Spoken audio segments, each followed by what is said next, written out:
Hi, I'm Tim. Welcome to our channel and thanks for logging on. If you enjoy these videos, do me a favor and subscribe to our YouTube channel here at Watchbox Reviews. Then I can deliver my best to your inbox on a daily basis. Plus, I'd really appreciate it.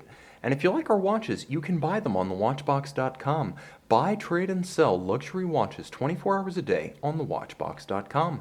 Today, we're discussing the Patek Philippe Calatrava 6000G-001, part of a family that walked the earth from 2005 to 2016. The Calatrava 6000 is my favorite modern Patek Philippe Calatrava. Handsome, a bit unconventional, strong of lug, and complex of dial. This is a watch that breaks from the conventions of the Calatrava line.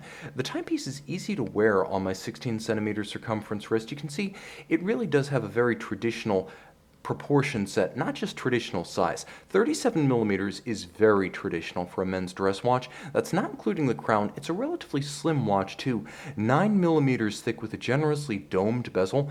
This watch is an easy one to slip underneath a dress cuff. From lug to lug, you're going to find 46.4 millimeters. This is an easy watch to wear on a small wrist. I'd recommend it for wrists as small as 13 centimeters in circumference. Now, where it sets itself apart from a lot of the other Calatravas is in the sheer strength of these lugs. It's almost like a Calatrava spliced with early Hoyer Carrera DNA, and you can see that the lugs have a harder purity of line to them, and the geometries are a bit more severe and pronounced.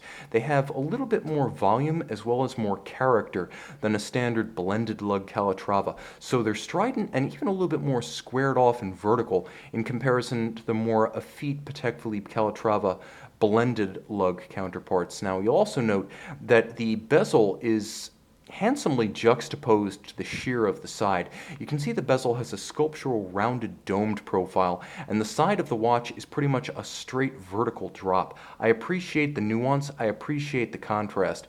The watch features a rather stiffly bolstered, substantial, high-gloss, large rectangular scale black alligator leather strap. It's actually black-brown. It has elements of both. One might say it's black-brown in the same sense as Patek Philippe describes the dial as black-brown. Monotone stitch, folded edges, calfskin on the underside, and a large Patek Philippe polished gold single-fold deployant buckle with a filigree-style Calatrava cross buckle on top. A little bit of security while donning or removing at bedside. Now, speaking of the case, it should be noted that the case is all of high polish, and it is entirely without crown guard profiles, so many will find that the crown guard Calatravas are not to their liking, but they can't get into the hobnail bezel Calatravas. Well, refugees from the norm, this might be the one for you. If you're into automotive style, you're going to immediately recognize the inspiration behind this dial. As you can see, several concentric scales of calibration, radial month outboard with a date that circles the dial and a red lunette style indicator for that scale, inboard standard Arabic numerals for the hours, and then there is a piano key style minute track inboard that's handsome and contrasts nicely with the metallic brown-black of the dial. And yes, that is a term of art. Patek Philippe describes this dial as brown-black. Now, getting a little bit closer and grabbing the focus, you can see that there's also texturing about the dial. A combination of concentric circular guilloche, satin metallic finish, and in addition to the black-brown nomenclature, you can see small hints of gold in the dial base. It does almost have the quality of dark, somewhat tarnished bronze. The complexity is delicious, and you'll note the mini piano key track inside sub-seconds down at 4 o'clock. This is a different looking Patek Philippe, and it's one that you rarely see. The take rate on this model was low because, frankly, folks looking for a traditionally sized Patek Philippe dress watch aren't all that audacious. They don't pick the one that's distinctly different, and this one is.